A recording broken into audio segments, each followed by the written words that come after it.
What is up, everybody? We are not here to play school. We are here to talk college football. It's Jake Micah with my brother Alex Micah. Let's do it again. We gotta remind the people why we're here. Because we ain't come to play school. We did not come to play class. Pointless. We still recommend graduating if you're in school, as Cardale did, but you can wait. That's the main crux of this. You can wait if you want to. Don't go to football. Don't go to school. You go play. You ain't there to play school. You're due to play whatever you want to do, and then you'll end up like this. Yeah, he clearly looks like he was starting in that game for the Bills. Legend. That's why I picked this picture. This picture's hilarious. If you look up Cardale Jones NFL, there's not a lot of pictures of him in uniform. It's a lot of standing around. So this one, that's the one we had to go with. But we're here. It is the first showdown Saturday of the college football season. We get one in. I mean, there will be a couple of them during the year with a bunch of high stakes ranked matchups, but this is the first one of the early season here in week 4, and we've got some fun ones to start off with. But we got to start in the Big Ten, where we generally start, because there are two huge Big Ten matchups both going on at the same time. And as much as I would love to start at Penn State for the whiteout, we have to go to South Bend, Notre Dame, Ohio State, top 10 matchup under the lights. Notre Dame trying to keep out all those Ohio State fans. You know, I forgot about that a couple years ago when Georgia showed up and just invaded the stadium. And then I read a big article on The Athletic today about how Notre Dame's trying to prevent Ohio State fans from taking over. You remember that when it was just a sea of red for that Georgia Notre Dame game? No, I don't. I don't remember that. Oh, yeah. Go look up a picture of it. And it's crazy. Like, it's it looks like it's a Georgia game. Well, I mean, you know, fan bases travel well. 2017. Oh yeah. Oh, you know why I don't really remember this game that much? I was very hungover during the day for this game. That's why I don't remember it. Well, that explains it. That'll do it to you. Yeah, it does. That does tend to get a lot of people on the college football Saturdays. This was I think it was an early. It was a 2:30 start too. That was no, that was it was a night game, but it was a rough day. That was homecoming at Kent State. That was not a good day. Oh, was that homecoming? That was. So that's why I don't remember watching much of this game either. Then, because I was not violently hungover, but definitely feeling something. Not good. We were not. No. But we were. That's the point of this is we don't know this. Mo doesn't know about this Notre Dame Georgia game from a couple years ago because we were not there to play school at Kent State that day. We were there. We were there for many other reasons, not for school. But Notre Dame, Ohio State. Last year, Ohio State. It was. I mean, they pretty much handled that. It wasn't a middle of the season game. It was the first week. Yeah, and it was a big ask for Notre Dame. Marcus Freeman, his first game, go to his old team and play against them. Yeah. They feel like they're much more prepared this year. Oh, I mean, they definitely are. I mean, we're talking about we wanted to start there. We need to travel to South Bend. That's kind of the same thing. College game days in South Bend. They knew this was the marquee game. There's a lot of good games this weekend, but this is the one they knew they needed to be at. Top 10 matchup.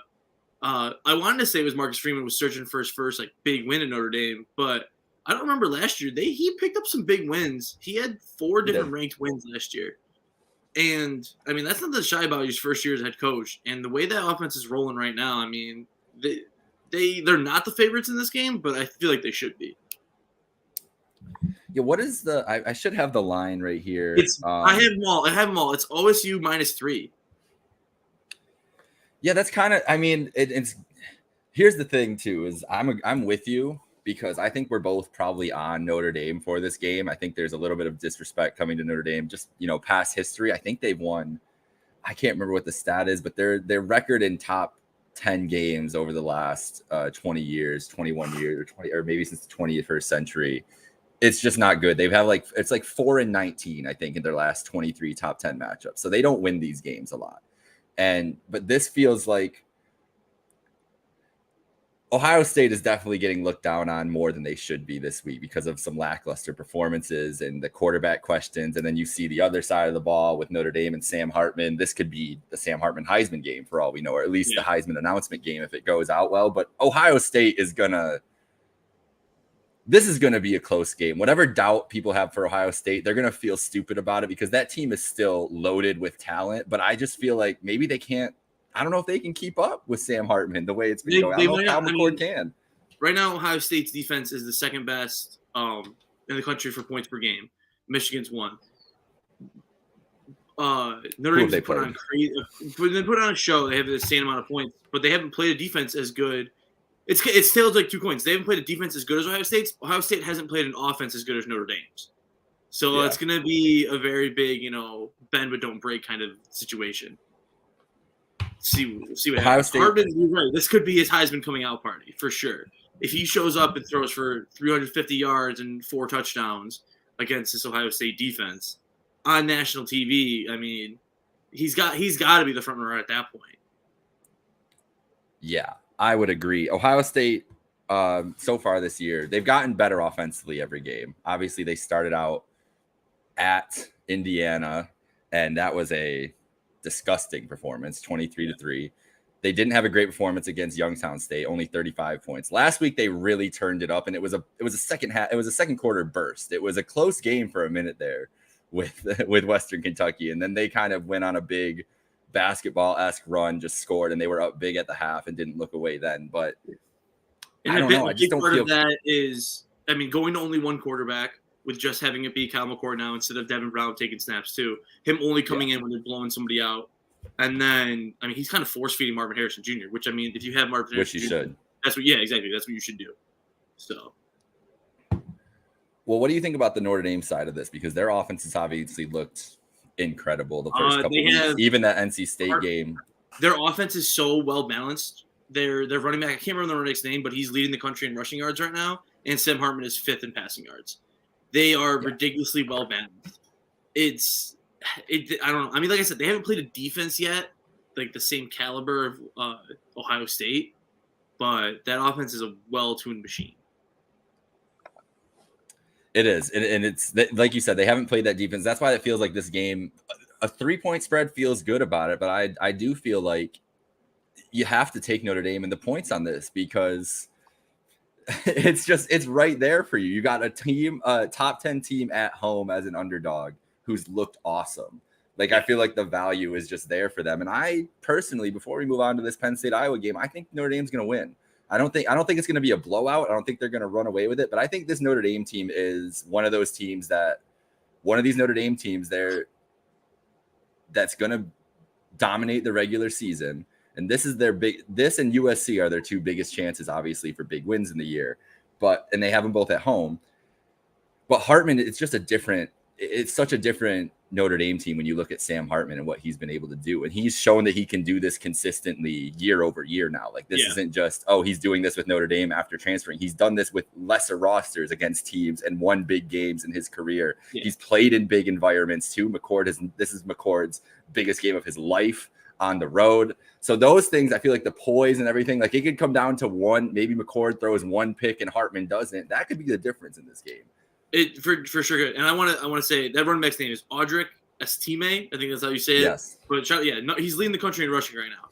So it might come down to that. If Hartman can't get the ball moving through the air, I mean, maybe they're just going to be a ground game. I don't know what's the weather. I mean, I know the weather is supposed to be bad this weekend in a lot of places. Is Indiana getting hit with some rain? Well, I haven't looked at South Bend, but I do know here in Chicago it's supposed to be sunny and 70 all weekend. So I would imagine South Bend's around the same. But let's check out the handy dandy weather app. Yeah, Saturday it's going to be like 68 degrees at kickoff and sunny and perfect. Oh, okay. So it's going to be great good conditions atmosphere. Then. So we'll see what happens. Yeah. It's going to be a great atmosphere, and I think we talked about it last week a little bit. And I wrote about it in our preview, and it came to fruition about Tennessee and Joe Milton going on the road for his first big game. That team felt like they were better.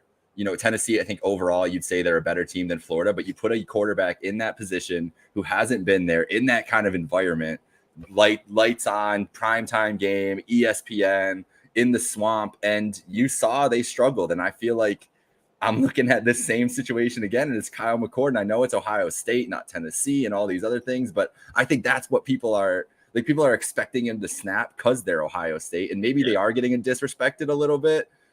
But I think Notre Dame's still being disrespected because they've got the veteran quarterback, which is really what matters here. I feel like the biggest trend we need to follow in college football this year and going forward is when you have the young quarterbacks starting on the road, especially in these games, and then with the transfer quarterbacks, guys that have been there before in these different kind of environments too.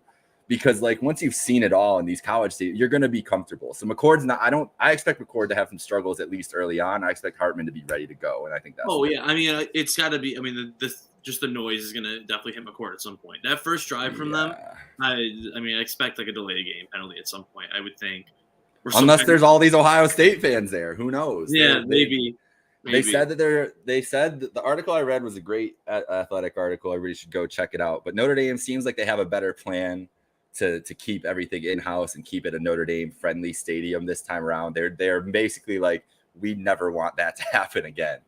So it should be a fun environment in South Bend. And I mean, how many times are we going to see in our life Ohio State and Notre Dame regular season, unless Notre Dame joins the Big Ten sometime in the future? Yeah. Notre Dame, Ohio State regular season matchup on campus. Like they played in bowl games over the last 20 years or so a couple times, but this is going to be a special environment Saturday night. It was special last year, but last year felt different because, like we said, Marcus Freeman, Notre Dame was highly ranked, but we really didn't know what to expect. I feel like this year we know. No, I mean, that was the thing. Like that game was close, but because of Notre Dame's defense, it was like awful quarterback play on Notre Dame's part. Yeah. So, and Smith and Jigba getting hurt on like the opening drive. That was tough, and that was definitely a damper on the game. And then the season. I mean, we didn't see Smith and Jigba again really the rest of the year, so it was definitely a damper on that. But let's get into the whiteout, another special atmosphere on Saturday night. It's gonna. I'm saying the best atmosphere in college football. I think a lot of people would agree with you there. Yeah. It's a CBS broadcast, the first nighttime CBS Big Ten broadcast. We'll have Brad Nessler and Gary Danielson on scene for the whiteout. I'm very excited to hear them talk about the whiteout because they've obviously been in SEC environments for the last however long. So I want to hear them like compare it, talk about it, see it, because let's face it, we got number 25, 24, 25. I think they're 24 now. Iowa at number 7, Penn State. This is a game that these two teams hate each other. There's the coaches have been snipping back and forth all offseason, especially from last year's game and the last couple of years' games. The fans, the Iowa fans especially do not like Penn State fans. Yeah, the players are faking injuries a lot. You'll see there's a gif of like this old man in the crowd. I don't know. He's just like faking a shoulder injury on the last time they played at Iowa. Not good. Bad blood between these two schools. Very randomly, bad blood. But bad blood. They've had some classic games. We'll go back to 2016, the Saquon Barkley overtime game again, or not overtime, but there's a Saquon Barkley. That's Minnesota I'm thinking of. Yeah. But there's just been some classic matchups in the past. There's 2017's the overtime, the walk-off touchdown. The walk-off touchdown before Trace McSorley. Yeah. Yes. So they've had some classics, and I expect nothing less from this game. I think Iowa, the Brian Ferentz watch, he's back over 25 points a game after a big week last week. So that's a little side plot there for this game. But what do you expect from Penn State, Iowa? We saw Aller last week struggle a little bit with a really good defensive line, but he didn't make any critical mistakes. They'll have the crowd behind them here. So what do you expect from this? I mean, it all, like I brought it up. That's why I wondered about the weather for South Bend. It's supposed to be gross, like 50 degrees and raining for the whiteout. Typical. If that's the case, I expect them to rely more on the run game. So they'll take a little bit of pressure off of Blair. That's where we haven't really seen Singleton or Katron Allen like take off this year, really, and like take over the game. So that'll be interesting to see if they can do that and make it open up the pass game a little bit for Aller. He, like you said, he didn't play awful against Illinois, and that Illinois defense kind of came out of nowhere. No one thought they were going to be playing that well. He had a lot of batted balls. That's what he needs to, I don't know, check like his vision for where he's throwing. And there was a couple of miscues, just like him and the wide receivers not being on the same page. Didn't put the ball into harm's way, but definitely needs you to just like think more, take some more time. And that might just be because it was his first road start. But I expect, honestly, a heavy run game is what I think is going to happen. I think Katron and Singleton are going to get like 15 plus carries each. I think that's the point, especially if it's going to be messy and gross weather. The running game is really what's going to dominate. And I think that's what Penn State's going to want to do all year long, is dominate on the run game and let Allaire be more of a game manager than anything else. Last week, they really couldn't do it. They could not get the ball go. They just couldn't get the run game clicking the way they would generally want to. And it's why Allaire had so many passes. They didn't want him to have that many pass attempts. His completion percentage looks horrible from last week. But if you watch that game closely, there's a lot of batted balls. There's some bad drops in the game. But there was several bad drops that would have made first downs and kept that offense on the field. That too. And there's a lot of plays where he just is throwing the ball where either only the receiver can get it or it's like a throw that's really a throwaway. And I think those are the plays you see from a guy in his third career start. Like it's impressive, honestly, the poise that he showed. No, so I'm kind of excited to see him. He was smart with the ball. He really was. So we'll see. Iowa, we know Iowa's defense, they're gonna cause havoc, they're gonna cause problems in that offense. It's trying to get up tempo, it's trying to get some points up on the board, but that's the most dominant defensive line they might see all year this week. Maybe just the most dominant defense they'll see all year this week for Iowa. I just don't see them scoring more than 20 points against Penn State. I think that's not with the way, especially with the way Penn State last week was able to take away the ball so much. And Cade McNamara already has 3 interceptions on the year in only 3 games. So I mean, it's highly possible he'll get picked off a few more times. That Penn State secondary is not a joke. So, no, would they have 3 picks last week or 4 picks last week? They had 4 picks last week. One of them was a linebacker. So 3 corners though. Yeah. Yeah, and it was hell for Altmaier there for a little while. So, big game coming up, the Big Ten. We'll find out a lot about the Big Ten this weekend because Ohio State, Penn State, obviously neck and neck in the rankings right now, and. And that's Penn State is 14.5-point favorites at home. Yes. So I don't know about that. No, I feel like it's a 24 to 10, 21 to 10 feels like the number, and that would be an 24-10. That's close. If they get 24-10, that's what I mean. That's what I mean. We're right there. All right, we're going to move on from the Big Ten here and start talking about the Pac-12. We've got some exciting games in the Pac-12, and we got to talk Oregon, Colorado to start. First, we got to talk about last week's Colorado game because it literally captivated the nation. It was the most watched late game ever. It was the 5th most watched game ever on ESPN. 9.2 million viewers at a 10 o'clock Eastern kickoff. You were up at 2:20 in the morning watching I'd like Colorado State. I'd like to say I watched Colorado State last year too. So the fact that it was that game had like 7 combined interceptions and it was like 13 to 10. I'd like to so it didn't matter to me that it was Deion, but I was happy I stayed up and watched this game. It was awesome. It's surviving double T, and really it's just a testament to his kids. Honestly, Shedeur is playing out of his mind. He looks like the most seasoned vet quarterback in college football right now. And then Shiloh, his older brother, the safety, had that huge pick 6 that started that game off and had a lot of good plays. It was just a full-on Sanders show, as it should be. I mean, and Shiloh. That's a great point about Shiloh, but Shedeur. So Shedeur's footwork is kind of crazy. He's bouncing around there, and that's what I'm worried about this week with Oregon. Is if that the offensive line for Colorado is shaky. I think he's let up. It's like the 5th most pressures in the country or something like that. And that just shows how good the kid is. Like like you said, he has poise. He always looks prepared. He always looks like he's in control, and he's getting pummeled. And it feels like it's going to happen again this week. He is. But he's hopping right back up. And then he had his first interception last week, and it really wasn't even his fault though. It was like a ball that Travis Hunter was coming down with, and then it got ripped out of Travis Hunter's hands. And they called it a pick. Really, it was more of a fumble. And, I mean, that's a big thing, though, coming into this game is when you talk about Travis Hunter, who was not playing. He got taken out of that game and taken to the hospital after a questionable hit from a player from, Blackburn. They all forgiven, Deion said. All forgiven. All good. Travis Hunter will not be playing this game, and that's huge. I mean, a guy who's playing 110 snaps a game is not going to be there. I mean, Yeah. that's definitely going to factor in against a good Oregon team led by another veteran quarterback, Bo Nix. I mean, you can call college quarterbacks veterans, but he's been around for a while.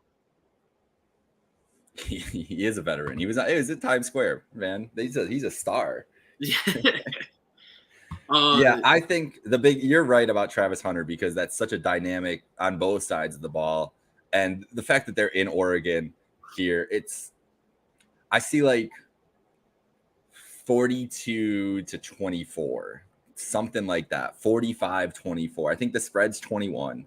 It is. And it's I a lot. think But that we talked about this last week. Vegas doesn't they don't know what to do with Colorado. Yeah. They don't know what to do with Colorado. They had the Nebraska game where it was 3 points and they lost and they won by 21. And then last week, it was a 21-point against Colorado State and they only won by that touchdown in overtime. Yeah. So they're not sure. I mean, who knows? This game could end up being really close. Maybe the defense steps up, takes a little bit of the pressure off Shedeur. If they don't have to put up 40 points a game to win, that would be big.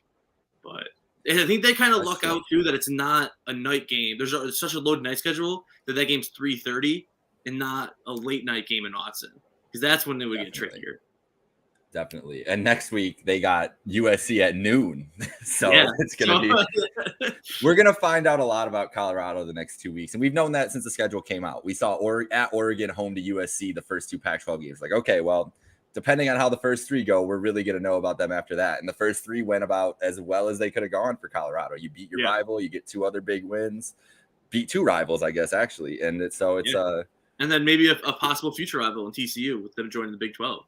That's true. Good point. How do you feel about? I don't really have any comments on UCLA or Utah. I have not watched enough of either of these teams this year, so I need your advice on here. Struggling without Cam Rising, but they're still finding ways to win. They had that comeback against Baylor, at Baylor, week 2, where they were trailing the entire game, and with the last 2 minutes they took the lead. I don't know. They're fairly average, is what it really comes out to. Yeah. They're not amazing. UCLA though is a top 20 offense in points per game and a top 7 defense in points per game. So that's gonna be a huge test for them. If UCLA can hold Utah is not scoring like crazy. They scored a lot last week against Weber State. So if UCLA's defense is holding them and their offense is doing what it needs to do, it's a win for UCLA. I know they're at Utah and Utah is the favorite, but it's not a lot. It's only 4.5. That's not bad. No, that's bad at all. I think it's a very close game. I would not be surprised if UCLA picks up the win. I think I'm leaning UCLA just because of the Rising question you've been asking, and I just feel better about Chip Kelly's ability to score points in any situation. Chip Kelly still. I know, right? So I need to now before we get into Wazoo and Oregon State, I need to give you what I told you the merger rumor or the idea between the Pac-2 and the Mountain West going on right now. Yeah. So here's what their idea is. It's a relegation promotion idea. They will have 16 teams in the conference. There will be a Pac-12 division, which is 8 teams, and a Mountain West division with 8 teams. The 8th place team in the Pac-12 division automatically gets relegated. There will be a 6th and 7th place game. The loser of that gets relegated from the Pac-12 division.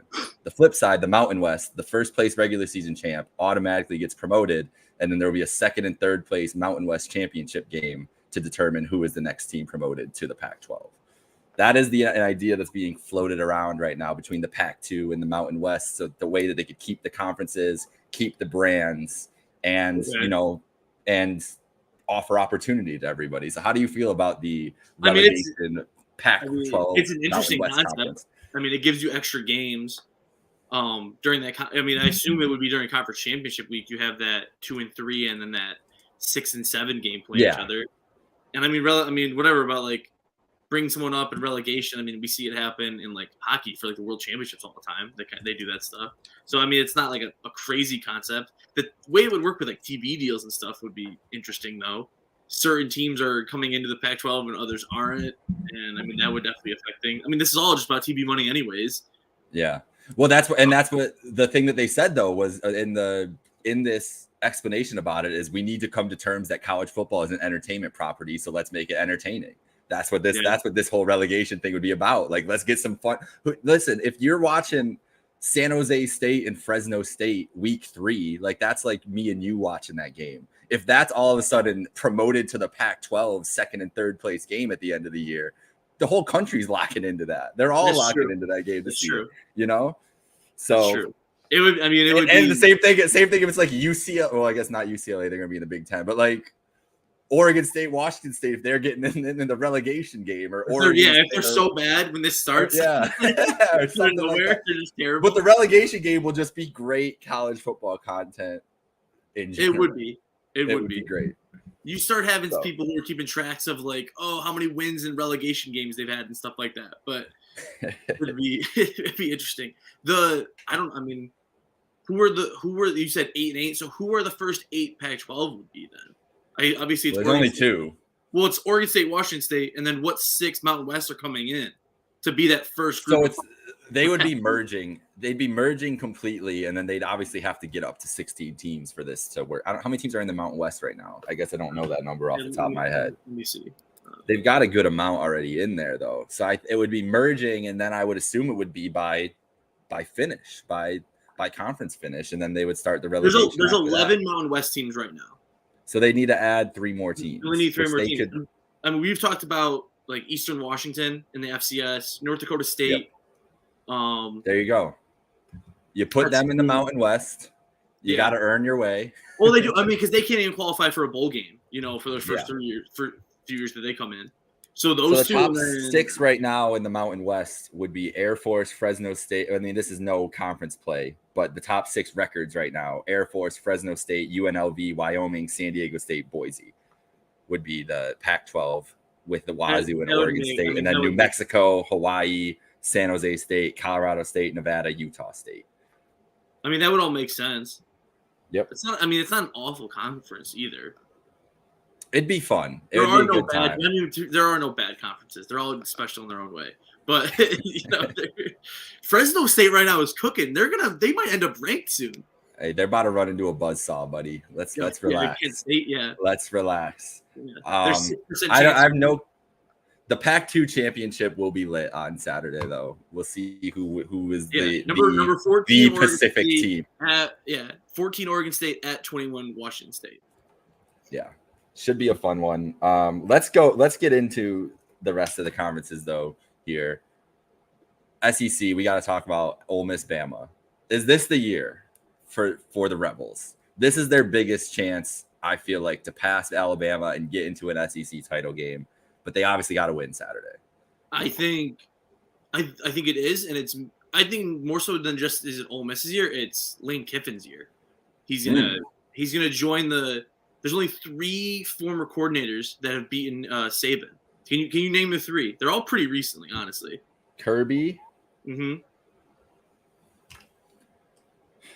Sark, yeah, which is very recently, only 2 weeks ago. Oh man, it's gonna make me mad that I don't know who this is, but I know that I don't know who's the 3rd one. Jimbo. Oh, Jimbo, that's right. Jimbo. I always forget Jimbo was on that staff. Yeah. Yeah, those are only the 3 coordinators that have beaten Saban though. Since he took over again, 15 years, only 3 former coordinators can beat him. Can Kiffin be the 4th? I think so, because Jackson Dart is playing great football right now. They've already gone on the road and beat a ranked team in Tulane, who was a good team coming into the season. And Alabama just has too many questions at quarterback. They named Jalen Milroe the starter again after last week's debacle at USF, which was really weird that they were at USF to begin with. But that was just a complete shit show that Alabama had going on. And now they're going back to the guy they benched. It's a recipe for disaster for Bama, especially going against a good Ole Miss team. Yeah, it's Ole Miss, 7-point dogs at Bama, but the way that Bama has looked, I mean, we saw them last week and just the offense and not knowing what to do. I mean, obviously the weather was crazy last week in Tampa and everything else, but they didn't know what they wanted to do at quarterback. Jalen Milroe didn't play last week. They gave the other 2 a chance. Neither of them impressed, and now Milroe is a starter again this week in a ranked matchup at home after you basically told them, like, we have no confidence in you. So it's a really tough position. I know and it's going to help that they're at home. They are going to Bama being home this week is like the best gift that they could ask for, because the last 2 weeks on the road have just been terrible for them, probably internally. I can't imagine what practice has been like for those kids with Saban the last couple weeks. The thing is, though, last time they were at home, ranked matchup, is they lost to Texas, and we already saw it. So we already saw what happened with Jalen Miller. He threw 2 picks in that game. It's true.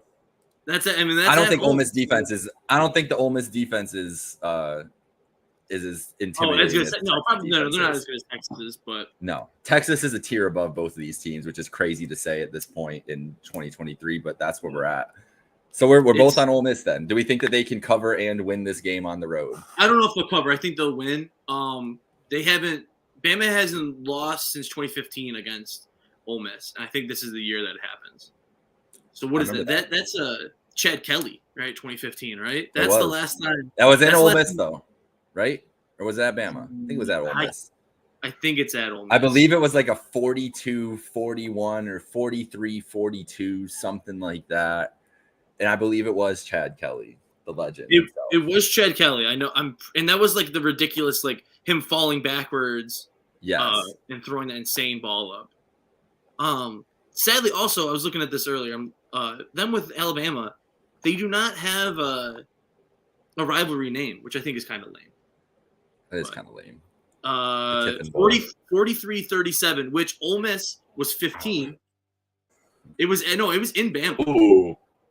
It was in Bama. Less than Ole Miss won, they were 15. All right, we're riding Ole Miss the whole weekend then. That's the sign we needed. One game I wanted to touch on quick too. Arkansas at number 12 LSU. Battle for the boot. It's the last 3 games were decided by 9 points total. It was a field goal win in each of those games. Just rivalry, before rivalry week. Got to keep an eye on it. Who knows? LSU's heavy favorites, but you never know what can happen in a rivalry game.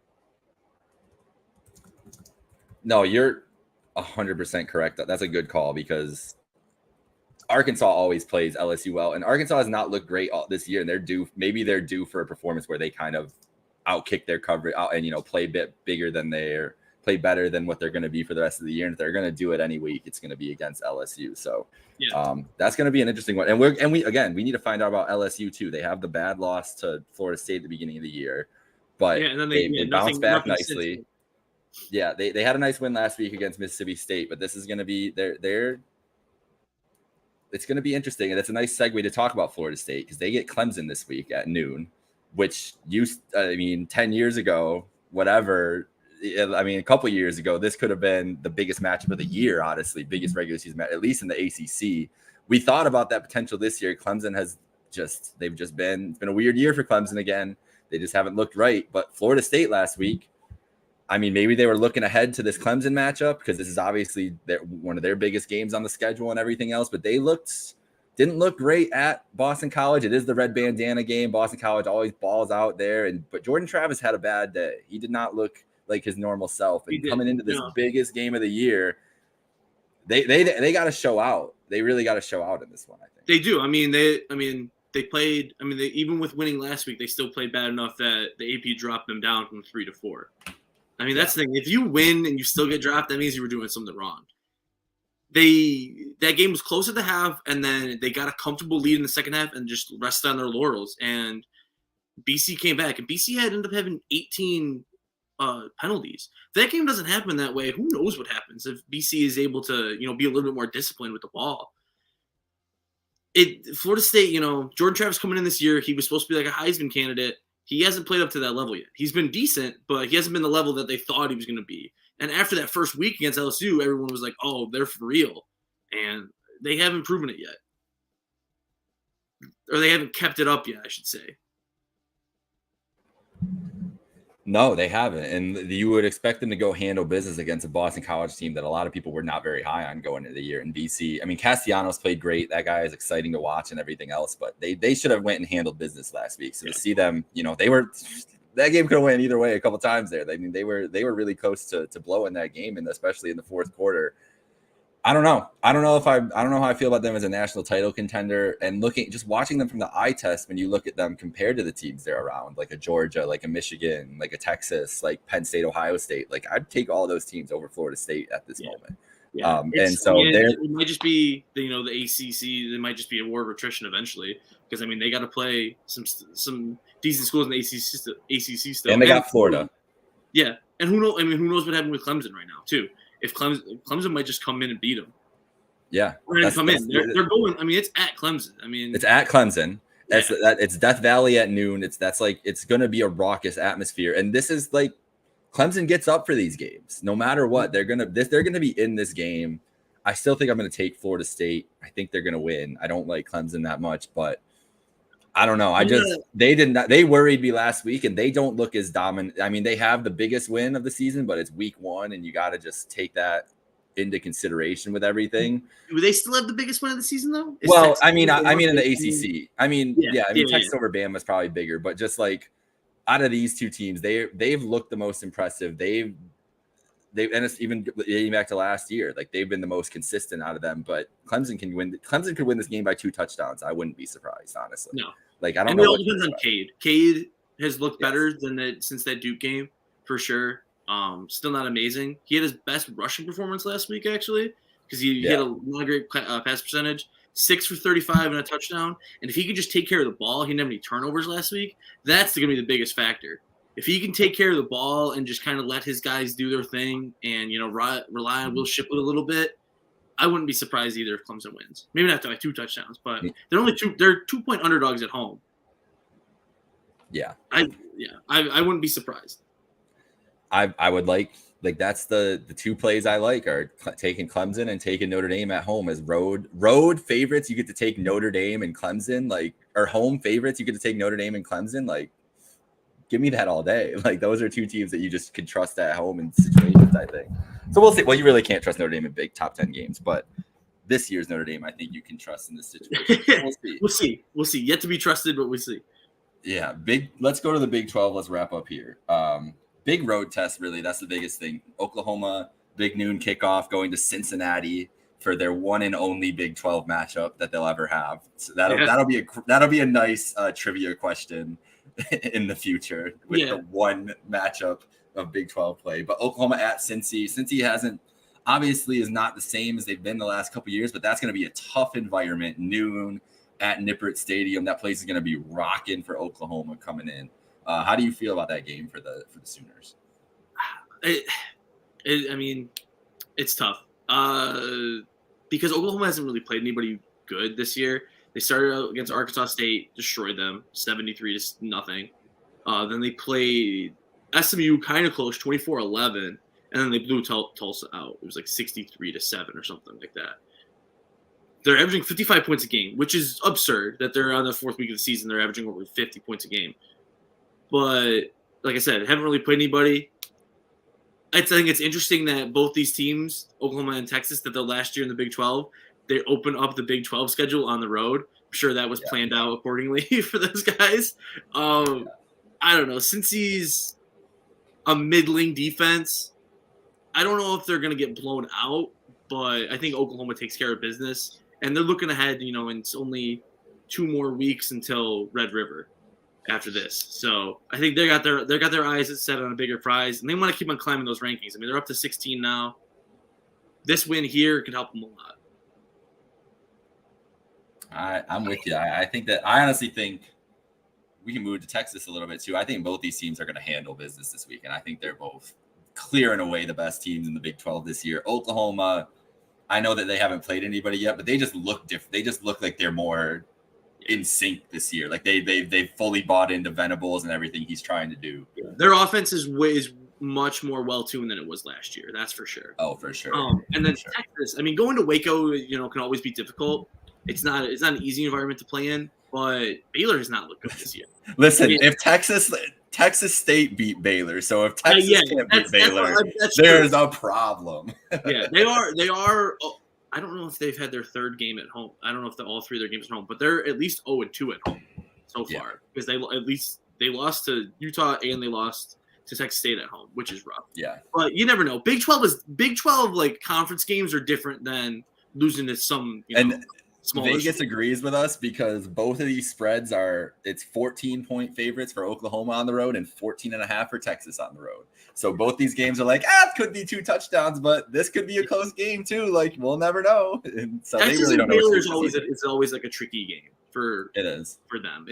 It's not the same like level as like rivalry as like Texas Tech is, but Texas always plays Baylor pretty close. So it'll be interesting. It's gonna be fun. All right. Let's wrap it up there. That was a good 40 minutes. We pretty much touched on every big game coming up this weekend. It's going to be a great showdown Saturday. So thank you for joining the Not Here to Play School pod. Before we go, what Kent State, Fresno State? Oh yes, for your flashes. Yeah, 49-10 Fresno. They're getting 10 though. They're getting 10. They're getting a touch. That's the pull. They're getting a touchdown this time. Right. No, we're not 2 field because the last 2 games it's been against the FBS schools. It's been 2 field goals both times. Need a touchdown in there. Maybe the confidence is looking up though. You know, they had a big win over Central Connecticut State last week, so the offense was flowing a little bit. Yeah. Who knows? Yeah, Fresno State though has kind of we looked others receiving votes. They're the 30th team in the country right now, technically. I was fucking pissed because when I was looking at the schedule like last year, I was like, oh, well, at least at Fresno, maybe that'll be like a game they could sneak and it'd be competitive or whatever. And now Fresno is just nasty. Oh, they are apparently. Yeah, they're just cooking. Yeah. So I don't know. We'll see. And also our friends at UB it's not good times. But maybe Liberty really just has their number, you know? Maybe that's all it is. Liberty is they are a school, you know. They are a school. Who does UB play this week? I don't even know. They're at Louisiana. At Louisiana, okay. 2-1. Huh? Yeah, it's not great. It's not gonna. There's also a 7:30 night game. That is right there with the whiteout game and OSU Notre Dame is UB at Louisiana. Those are your 3 7:30 games you need to have going on TV. And Louisiana's only loss this year is a 7-point loss at Old Dominion, the powerhouse. So who knows? We'll see. And then next week, UB at Akron. So MAC play starts in earnest. Okay, after this week. We'll get some fun MAC games. And then Kent is home to Miami next week. So of Ohio? It'll be fun. Yes. Okay, I don't know. You never know. It's the Hurricanes coming up to play in Ohio. That would be lit, honestly, but I don't think that'll ever happen. All right, let's get out of here. Thank you for joining. Thank you, Mo. Of course. Enjoy